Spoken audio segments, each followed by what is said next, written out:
Welcome back to my channel English grammar teaching and learning. നമ്മൾ 10ാം ക്ലാസ്സിലെ ആദ്യത്തെ story a very old man with enormous wings അതാണ് പഠിച്ചുകൊണ്ടിരിക്കുന്നത്. നെക്സ്റ്റ് പാരഗ്രാഫിലേക്ക് പോവുകയാണ്.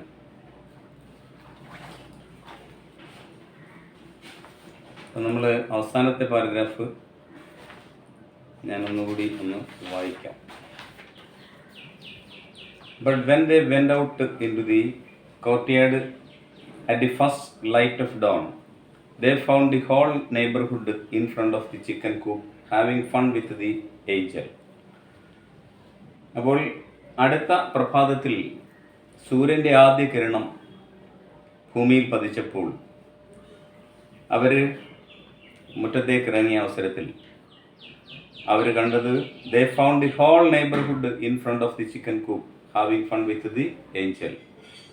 ആ ദൂതനെ കളിയാക്കിക്കൊണ്ട് ധാരാളം ആളുകൾ, അയൽക്കാരായിട്ടുള്ള ആളുകൾ, ആ വീടിന് ചുറ്റും ഉള്ള മുഴുവൻ ആളുകളും ആ കോഴിക്കൂടിന് മുന്നിൽ കൂടിയിട്ടുണ്ട്.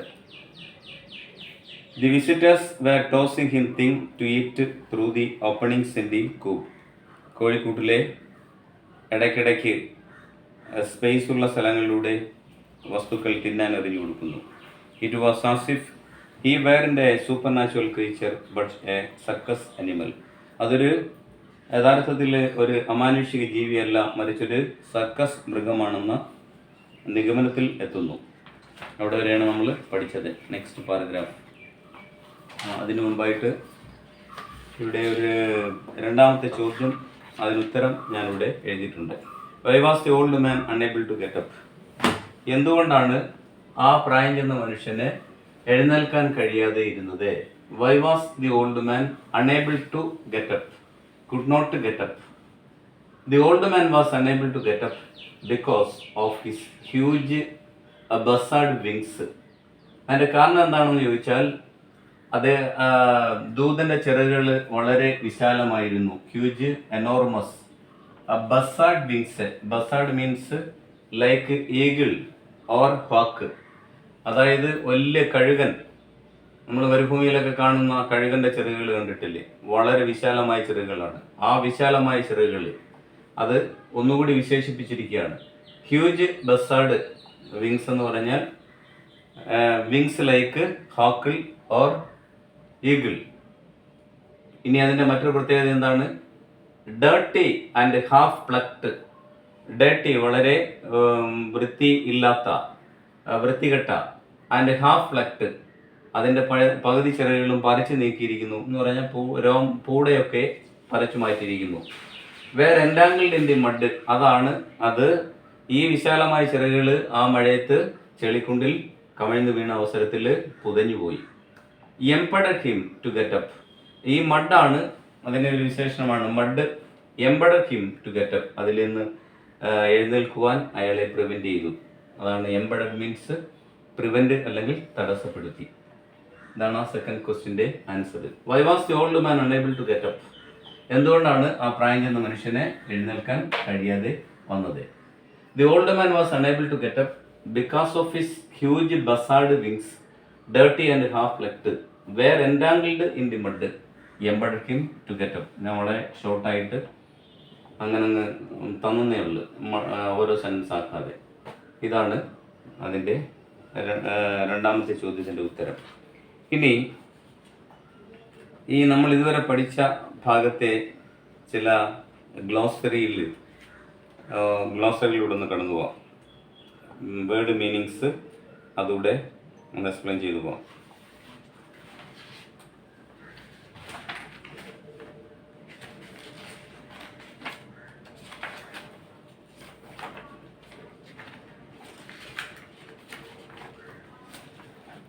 നമ്മുടെ ഗ്ലോസറിയിൽ ആദ്യത്തെ നമ്മുടെ പാഠവുമായി ബന്ധപ്പെട്ട വാക്ക് ബെയ്ലിഫാണ്. അതൊരു നൗണാണ്, ബെയ്ലിഫ്. അതിൻ്റെ മീനിങ് അൻ official who keeps order and is in charge of prisoners. അതായത് തടവ് പുള്ളികളുടെ ഇൻചാർജ് വഹിക്കുന്ന ഓഫീസറാണ്. അതുപോലെ തന്നെ അവിടുത്തെ ലാ ആൻഡ് ഓർഡർ മെയിൻറ്റെയിൻ ചെയ്യുന്ന ആളാണ്. He carries A club. അയാൾ യഥാർത്ഥത്തിൽ ഒരു സ്റ്റിക്ക്. Club means stick. ഇവിടെ നമ്മുടെ പാഠത്തിൽ ഇങ്ങനെ മാനേജ് ചെയ്യുന്ന ഒരാൾ, പ്രോപ്പർട്ടിയും അതുപോലെ തന്നെ ചില വ്യവഹാര കാര്യങ്ങളൊക്കെ കൈകാര്യം ചെയ്യുന്ന ആൾ, അയാളുടെ കയ്യിലൊരു സ്റ്റിക്ക് ഉണ്ടായിരിക്കും. ഇവിടെ ഈ സ്റ്റിക്കിന് രണ്ടർത്ഥമുണ്ട്. മാനേജ് ചെയ്യാൻ ഉപയോഗിക്കുന്നുവെന്നും സ്വയരക്ഷയ്ക്ക് വേണ്ടി പെലായോ ഉപയോഗിക്കുന്നുവെന്നും മീനിങ് എടുക്കാം. ഇനി ബസാർഡ്, അത് നൗണാണ്. A large bird of prey. നമുക്ക് പറയാം ഇരപിടിയൻ. കഴുകൻ ഇരപിടിയനാണ്, അല്ലെങ്കിൽ ഹാക്കും വൾച്ചറും ഒക്കെ ഇരപിടിയനാണ്. Buzzard means a large bird of prey. ഇനി cast away, a standard person, മറ്റുള്ളവർ നിന്നും ഒറ്റപ്പെട്ട വ്യക്തി. പിന്നെ compress, a thick cloth pressed on to the body to relieve pain. അപ്പോൾ ആ എലിസൻ്റെയുടെയും പെലയുടെയും മകനെ യഥാർത്ഥത്തിൽ ഒരു കട്ടിയുള്ള തുണി കൊണ്ട് പൊതിഞ്ഞ് ആ പനിയിൽ നിന്ന് അവൻ്റെ ടെമ്പറേച്ചർ കുറയ്ക്കാൻ വേണ്ടി, വേദന കുറയ്ക്കാൻ വേണ്ടിയൊക്കെ, അതാണ് അവിടെ കംപ്രസ് എന്ന് ഉദ്ദേശിക്കുന്നത്. കംപ്രസ് നൗണാണ്. A thick cloth pressed on to the body to relieve pain. ഇവിടെ ആ കുട്ടിയുടെ ശരീരത്തിൻ്റെ വേദന, പനി മാറുന്നതിന് വേണ്ടി കുട്ടിയെ കട്ടിയുള്ള അല്ലെങ്കിൽ ടവലിൽ പൊതിയുന്നു. ഡ്രെൻച്ച്ഡ് എന്ന് പറഞ്ഞാൽ സോഫ്റ്റ്, കുതിർത്ത അല്ലെങ്കിൽ നനഞ്ഞ് കുതിർന്ന. പിന്നെ വാക്ക് grandeur, expressive appearance or style, ആരെയും ആകർഷിക്കുന്ന, ഗാംഭീര്യമുള്ള എന്നർത്ഥം. Impede means to prevent or hinder. പിന്നെ ഇനി വരാനിരിക്കുന്ന പാരഗ്രാഫുകളിൽ ഇൻവാലിഡ് എന്ന് പറഞ്ഞാൽ a person disabled by illness or injury. മുറിവ് മൂലമോ അല്ലെങ്കിൽ അസുഖം മൂലമോ ഡിസേബിൾഡ് ആയിട്ടുള്ള ആളുകളെയാണ് എന്ത് പറയുക? ഇൻവാലിഡ് പേഴ്സൺ എന്ന് പറയുക. Iridescence, iridescent means bright and shining, തിളങ്ങുന്ന, ശോഭിക്കുന്ന എന്നൊക്കെ അർത്ഥം. അടുത്ത വാക്ക് magnanimous, generous, kindness and generosity towards the other persons, മറ്റുള്ളവരോട് കാണിക്കുന്ന മഹാമനസ്കത. അല്ലെങ്കിൽ ഇവിടെ നമുക്ക് മാഗ്നാനിമസ് എന്ന വാക്ക് നമ്മൾ പരിചയപ്പെട്ടു കഴിഞ്ഞു കഴിഞ്ഞ ക്ലാസ്സിൽ. അവിടെ കുട്ടി സുഖം പ്രാപിച്ചത്, പെലയുടെയും മെലിസൻ്റെയുടെയും കുട്ടി സുഖം പ്രാപിച്ചത് ഈ മനുഷ്യൻ്റെ സാന്നിധ്യമാണെന്ന് അവർ ചിന്തിക്കുകയും അദ്ദേഹത്തെ ഒരു റാഫ്റ്റിൽ അല്ലെങ്കിൽ ചങ്ങാടത്തിൽ കയറ്റി 3 ദിവസത്തേക്കുള്ള കുടിവെള്ളം നൽകി ആ അദ്ദേഹത്തിൻ്റെ വിധിക്ക് വിടുവാൻ അവർ തയ്യാറാകുന്നു. ആ കാണിക്കുന്ന സന്മനസ്, അതാണ് ഇവിടെ മാഗ്നാനിമസ് അഡ്ജക്റ്റീവാണ്. ആ മഹാമനസ്കത ഉള്ള അല്ലെങ്കിൽ ദയുള്ള, കനിയുള്ള എന്നൊക്കെ അർത്ഥം. പിന്നെ മോത്ത്ബാൾ, മോത്ത്ബാൾ എന്ന് പറഞ്ഞാൽ naphthalene balls to protect clothes from pests. നമ്മൾ പാറ്റ ഗുളിക എന്ന് പറയും. പാറ്റ ഗുളിക അതായത് കീടങ്ങളിൽ നിന്നൊക്കെ രക്ഷപ്പെടുത്താൻ തുണി വെച്ചിരിക്കുന്ന അലമാരയിലൊക്കെ സൂക്ഷിക്കുന്ന വസ്തുവാണ് മോത്ത്ബാൾ എന്ന് പറഞ്ഞാൽ. Naphthalene balls to protect clothes from pests. പിന്നെ അടുത്ത വാക്ക് പംപ്സ് ആണ്. Plain shoes with heels for women, സ്ത്രീകൾ ധരിക്കുന്ന പ്ലെയിൻ ഷൂസ് ആണ്, എന്നാൽ അതിന് ഉയരം. Plain shoes with heel for women, സ്ത്രീകൾ ധരിക്കുന്ന ചെരുപ്പ്. പ്ലെയിൻ ആയിരിക്കും അത്, അല്ലാതെ ഹൈ ഹീൽഡ് അല്ല എന്നർത്ഥം. Next word rabbit warren, an enclosed place for breeding rabbits. Rabbits അല്ലെങ്കിൽ മുയലുകളെ തീറ്റിപ്പോറ്റുന്ന അടച്ച ഒരു സ്ഥലമാണ്, കെട്ടിയടച്ച ഒരു സ്ഥലം. Rag picker, one who collects and sells rags. പഴന്തുണികൾ കളക്ട് ചെയ്യുകയും വിൽക്കുകയും ചെയ്യുന്ന ആളിനെ നമുക്ക് റാറ്റ് പിക്കർ എന്ന് പറയാം. റിസോണൻസ്, ലൗഡർ ആൻഡ് ക്ലിയർ, വളരെ വ്യക്തവും ക്ലിയറും ആയിട്ടുള്ള. ആ ഗ്ലോസറി ഞാനൊന്ന് വായിച്ചെന്നേ ഉള്ളൂ. അതിൽ ചിലതൊക്കെ നമ്മൾ ബെയ്ലിഫ്, ബസാർഡ്, കാസ്റ്റവേ, കംപ്രസ്, ഡ്രെൻച്ച്ഡ്, ഗ്രൻഡർ, ഇംപെയ്ഡ്, മാഗ്നാനിമസ്, ഇത്രയും വാക്കുകളൊക്കെ നമ്മൾ കഴിഞ്ഞ പാരഗ്രാഫുകളായിട്ട് കണ്ട് പരിചയപ്പെട്ടതാണ്.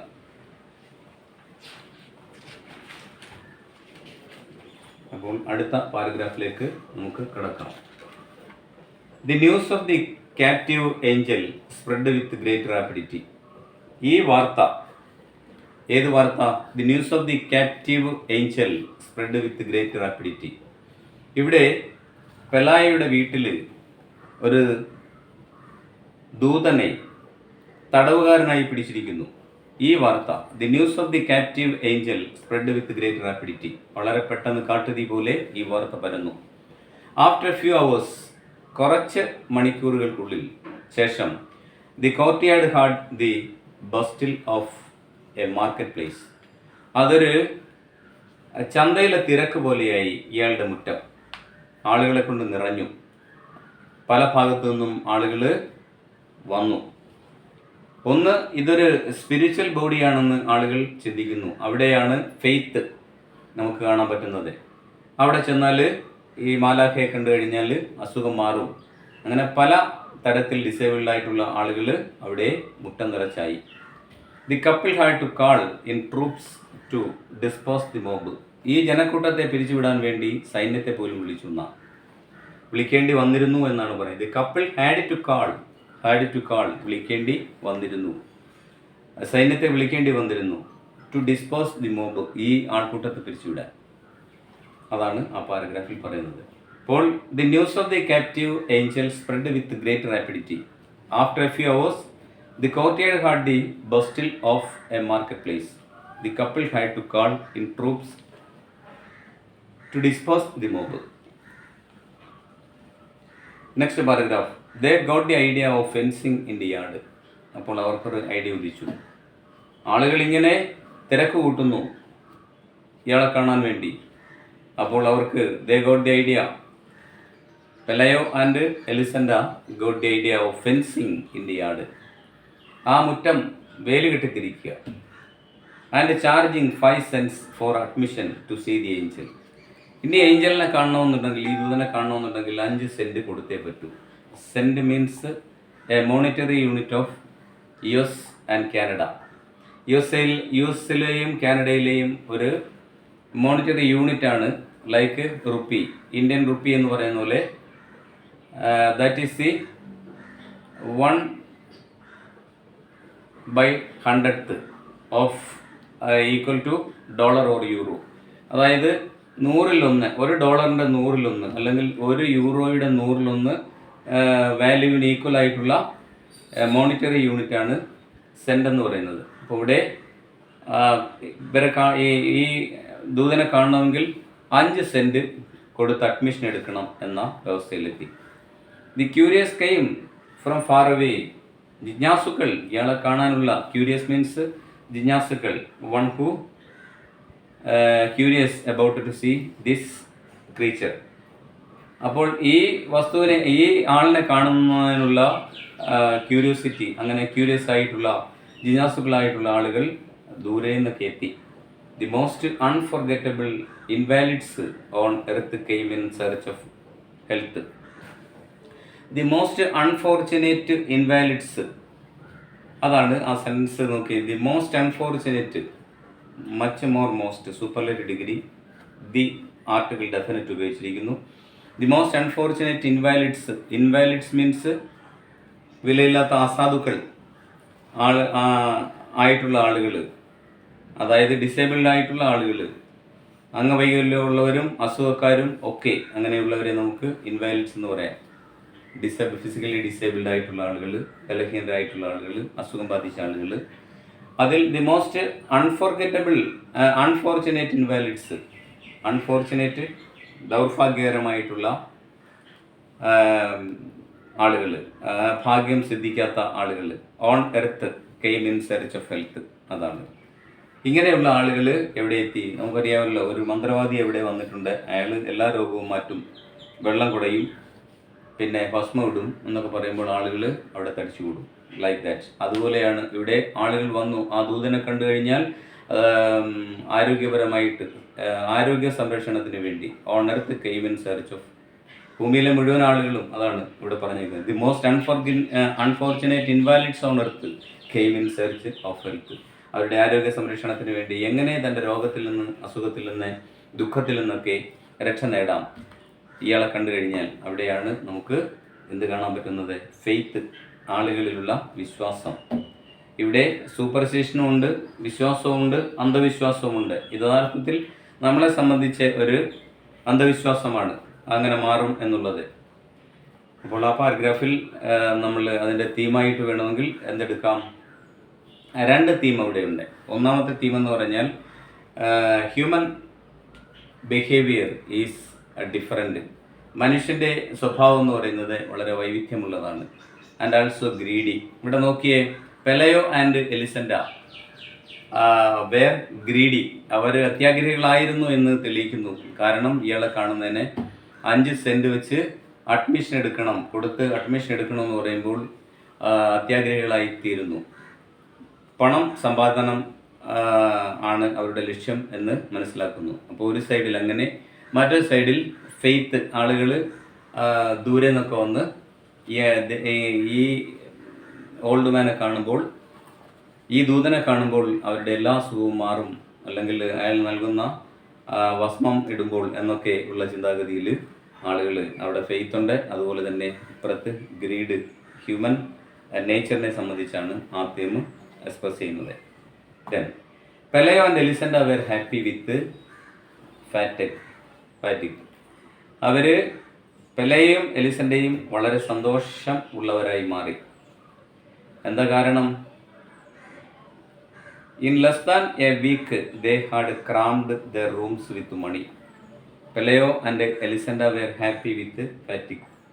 അവർ സന്തോഷം ഉള്ളവരായി തീരാനുള്ള കാരണം എന്താണ്? In less than a week, ഒരു ആഴ്ച തികഞ്ഞില്ല. They had crammed the rooms with money. പണം കൊണ്ട് അവരുടെ വീടുകൾ തിങ്ങി നിറഞ്ഞു എന്നാണ് പറഞ്ഞിരിക്കുന്നത്. Still line of pilgrims waiting their turn to enter reached beyond the horizon. അപ്പോൾ നീണ്ട ക്യൂ, ചക്രവാളത്തിന് അപ്പുറം എത്തുന്ന queue. Still line of pilgrims waiting their turn. അവരവരുടെ ഊഴത്തിന് വേണ്ടി ഇയാളെ കാണാൻ കാത്തു നിൽക്കുകയാണ്. To enter reached beyond the horizon. ചക്രവാളത്തിനും അപ്പുറത്തേക്ക് ക്യൂ നീണ്ടുപോകുന്നു. ഓരോരുത്തരുടെ അവസരം കാത്ത് നിൽക്കുന്നു. Pelayo and Elisenda were happy with fatigue. In less than a week they had crammed means filled up, നിറച്ചു there rooms with money. Still line of pilgrims, അപ്പോഴും തീർത്ഥാടകരെ കാത്തു നിൽക്കുന്നു പുറത്തെ. Next paragraph. The angel was the only one who took no part in his own act. ഈ കഥയിൽ നമ്മുടെ ദൂതന് മാത്രം ഒരു റോളുമില്ല. The angel was the only one who took no part in his own act. അയാളുടേതായിട്ടുള്ള ഒരു പ്രവൃത്തിയും ഇതിൽ കാണുന്നില്ല. He spending his time trying to get comfortable in his borrowed nest. ആ ബോറോഡ് മീൻസ് ടെമ്പററി ഒക്കുപ്പൈഡ് സ്പേസിനെയാണ് എന്ത് പറയുക? Borrowed nest. അതിൽ അയാളുടെ കംഫർട്ട് നോക്കി അതിനുവേണ്ടി പരിശ്രമിക്കുന്നു അയാളുടേതായിട്ടുള്ള രീതിയിൽ. He spend his time trying to get comfortable in his borrowed nest. At first they tried to make him eat some moth balls. ആദ്യമായിട്ട് കുറച്ച് മോത്ത് ബാൾസ് അയാളെ കൊണ്ട് തീറ്റിക്കാൻ ഒരു ശ്രമം നടത്തി ആദ്യം. But he ate nothing but eggplant mush. അയാൾ ഒന്നും കഴിച്ചില്ല. But he ate nothing but eggplant mush. Eggplant എന്ന് പറഞ്ഞാൽ നമ്മുടെ ബ്രിഞ്ചൽ, വഴുതന. മഷ് എന്ന് പറഞ്ഞാൽ പേസ്റ്റ്. എവിടെ പാശ്ചാത്യ അതുമായിട്ടാണോ എന്തോ. എഗ് പ്ലാന്റ് മഷ് എന്ന് പറഞ്ഞാൽ ബ്രിഞ്ചൽ പേസ്റ്റ് ഡിഷ്, അത് കൊടുത്തു. അതാണ് അത്. ഇതെല്ലാം അയാളൊന്നും കഴിക്കുന്നില്ല. His only super natural virtue seemed to be patience. ആകപ്പാട് ആളുകൾക്ക് അയാളിൽ കാണാവുന്ന ഒരു അമാനുഷിക ശക്തി എന്ന് പറയുന്നത്, his only super natural virtue, അയാളിലുള്ള അമാനുഷിക നന്മ എന്ന് പറയുന്നത് എങ്ങനെ കാണപ്പെട്ടു? To be patients. ആരെന്തു പറഞ്ഞാലും, കല്ലെറിഞ്ഞാലും, കുത്തിയാലും, ചെടിയാലും, വല പിടിച്ച് വലിച്ചാലും, എന്തൊക്കെ ചെയ്താലും ക്ഷമ എന്ന് പറയുന്നത് അയാളുടെ ഒരു അമാനുഷിക കഴിവായിട്ട് കാണാം. He was quiet patience. പൂർണ്ണമായും അയാൾ ക്ഷമയുള്ളവനായിരുന്നു. When the hens pecked at him. അതിന് കാരണം വെൻ ദി ഹെൻസ്, അതായത് കോഴിക്കൂട്ടിൽ കോഴിയോടൊപ്പമാണ് ഇയാൾ കഴിയുന്നത്. അപ്പോൾ ആ ചിറകിനടിയിൽ ചില പ്രാണികൾ, പാരസൈറ്റ്സ് ഉണ്ടാവുമല്ലോ, അത് കൊത്തി വലിക്കുന്നുണ്ടായിരുന്നു. ആ ക്ഷമയെ സൂചിപ്പിക്കുന്ന 2 ഇൻസിഡൻസ് ആണ് ഇവിടെ പറഞ്ഞിരിക്കുന്നത്. He was the greatest patience. He had the greatest patience, അങ്ങേയറ്റത്തെ പേഷ്യൻസ്, ക്ഷമയുള്ള വ്യക്തി. His only super natural virtue seemed to be patience. He was quiet patient, അദ്ദേഹം വളരെ അവിടെ ശാന്തനായിരുന്നു. He was quiet patient when the hens pecked at him searching for the parasites in his wings. അപ്പോൾ അയാളുടെ ചിറകിനടിയിൽ നിന്ന് ചില കീടങ്ങൾ, പ്രാണികളൊക്കെ ഉണ്ടെങ്കിൽ അതിനെ കൊത്തി പെറുക്കാൻ വേണ്ടി ചിറക് കൊത്തി വലിക്കുന്നുണ്ടായിരുന്നു. അപ്പോഴും അയാൾ ഒന്നും അനങ്ങില്ല, സർവം സഹയായി നിന്നു. He was patient again. അങ്ങനെ ഒരു സംഭവം, കോഴികൾ അയാളുടെ ചിറക് കൊത്തി വലിക്കുന്നത് കൂടാതെ. He was patient again when the cripples pulled out his feathers to touch their limbs. Cripples, എന്തിനാ അവിടെ cripples? Cripples means disabled people. ബലഹീനരായിട്ടുള്ള, ദൗർബല്യമുള്ള, പല തരത്തിലും അസുഖങ്ങൾ ബാധിച്ച ഇവരൊക്കെ എന്ത് ചെയ്യുന്നുണ്ട്? വന്നിട്ട് അയാളുടെ തൂവൽ പിടിച്ചു വലിക്കുന്നു. ആ തൂവലിൻ്റെ ഏതെങ്കിലും ഒരു ഭാഗത്തുനിന്ന് തൊട്ടാൽ അസുഖങ്ങൾ മാറും, പൂർണ്ണ ആരോഗ്യവാനായി മാറും എന്നൊക്കെയുള്ള വിശ്വാസം. He remained patient when even the most merciful threw stones at him. മൂന്നാമത്തെ ഇൻസിഡൻറ്റ്, കല്ല് വലിച്ചെറിഞ്ഞിട്ട് പോലും ഒരു അനക്കമില്ല. ഹി റിമൈൻഡ് പേഷ്യൻറ്റ്, അവിടെയും വളരെ ശാന്തനായിരുന്നു. When even the most merciful threw stones at him. After all they were only trying to get him to rise so that they could see him standing. അവസാനം അയാളെ ഒന്ന് എഴുന്നേൽപ്പിക്കാൻ വേണ്ടി ആ വന്ന ജനക്കൂട്ടം പലതും ചെയ്തു. ആഫ്റ്റർ ആൾ, ഇതിനെല്ലാം ഉപരിയായിട്ട് they were only trying to get him to rise, അയാളെ ഒന്ന് എഴുന്നേൽപ്പിക്കാൻ. So that they could see him standing, കാരണം അയാളൊന്ന് എഴുന്നേൽറ്റ് നിൽക്കുന്നത് കാണാനുള്ള ഒരു ആഗ്രഹം കൊണ്ട്. ഇറ്റ് സോ ഹാപ്പൻസ്, അങ്ങനെ അത് അവിടെ സംഭവിച്ചു. ഈ ഒരു സാഹചര്യത്തിൽ that during those days there arrived in the town a traveling show. അവിടെ ഒരു ട്രാവലിംഗ് ഷോ ടൗണിൽ നടന്നു വരുന്നതായിട്ട് അറിഞ്ഞു ആളുകൾ. അതാണ് ഇറ്റ് സോ ഹാപ്പൻസ്. ആ ഹാപ്പനിങ് എന്താണ്? there was a traveling show on going at the town. ടൗണിൽ or in the town, ടൗണിൽ അങ്ങനെ ഒരു ട്രാവലിംഗ് ഷോ നടക്കുന്നുണ്ടായിരുന്നു. the main attraction was a woman. അതിലെ പ്രധാനമായ അട്രാക്ഷൻ എന്ന് പറയുന്നത്, ആകർഷണീയത എന്ന് പറയുന്നത് ഒരു സ്ത്രീയായിരുന്നു. Who had been changed into a spider. ആ സ്ത്രീ രൂപം പെട്ടെന്ന് തന്നെ എന്തായി? ഒരു ചിലന്തിയായി മാറുന്നു. By a burst of thunder and lightning. അതൊരു മാജിക്കിലൂടെ നമ്മൾ ഇടിയും അതുപോലെ തന്നെ ഇടിയും മിന്നലും പ്രകടിപ്പിക്കുന്ന ഒരു പ്രകടനം, അല്ലെങ്കിൽ ഒരു ഡെമോൺസ്ട്രേഷൻ, ഒരു magic. Spider by a boast of thunder and lightning, അതായത് ഇടി മുഴക്കം, അതുപോലെ തന്നെ ലൈറ്റ്നിങ്, ഇടിയും മിന്നലും അതിൽ നിന്ന് പുറത്തേക്ക് ബേസ്റ്റ് ഔട്ട് ചെയ്യുന്നു, പുറത്തേക്ക് പൊട്ടിപ്പുറപ്പെടുന്നു. By a boast of thunder and lightning. എന്താണ് ആ വ്യത്യാസം? The main attraction was a woman who had been changed into a spider.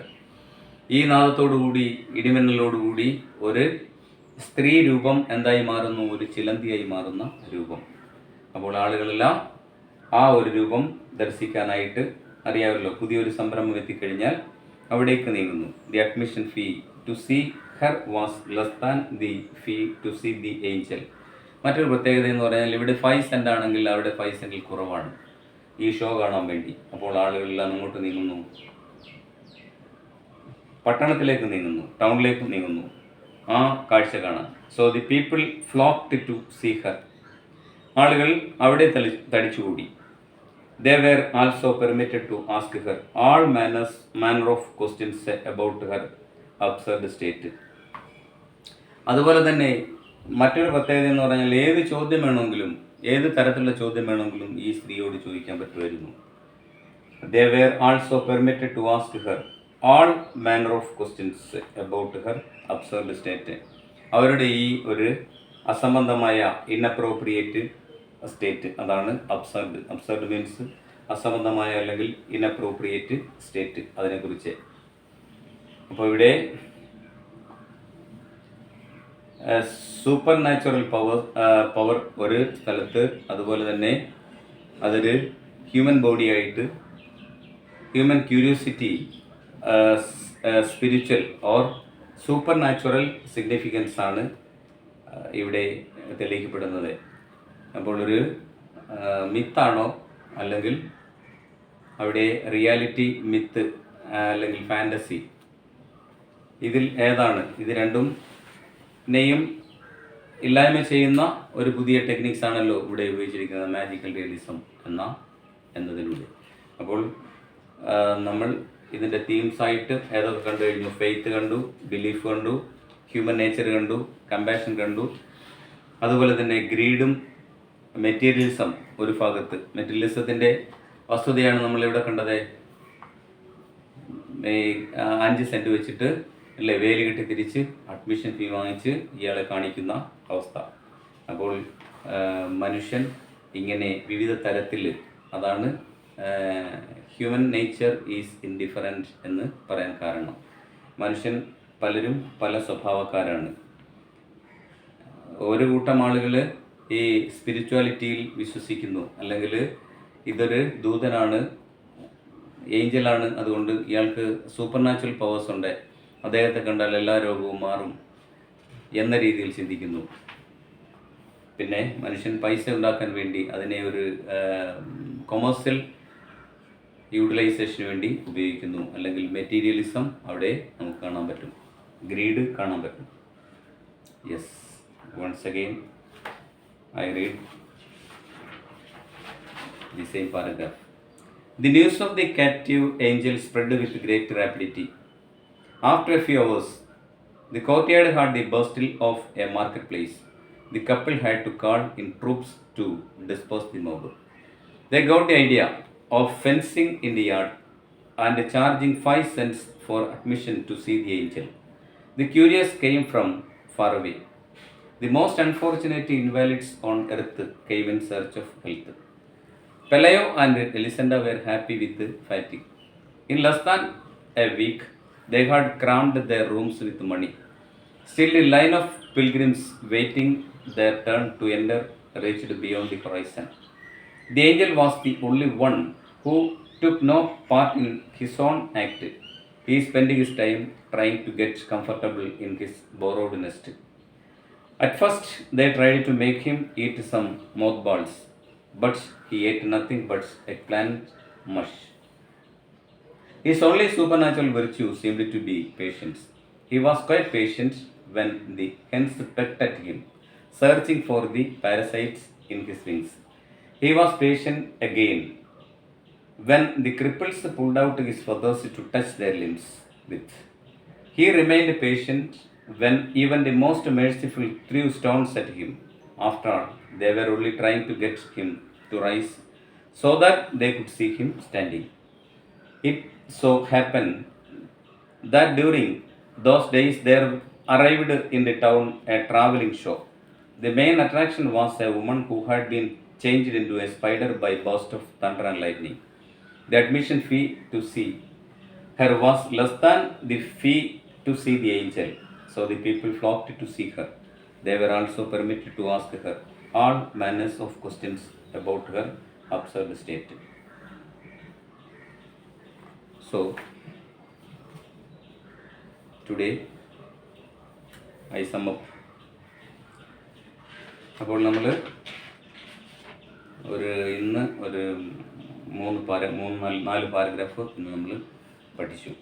അതിൻ്റെ ക്വസ്റ്റ്യൻ ആൻസർ ഓരോന്നായിട്ട് ഓരോ ദിവസം നമ്മൾ തന്നുകൊണ്ടിരിക്കുകയാണ്. ഇപ്പോൾ രണ്ടാമത്തെ ക്വസ്റ്റ്യനാണ്, അതിൻ്റെ ആൻസറാണ് ഇപ്പോൾ നമ്മൾ എഴുതപ്പെട്ടിരിക്കുന്നത്. Okay, I hope that you understood today's class. Please subscribe, share and support me. Thank you so much.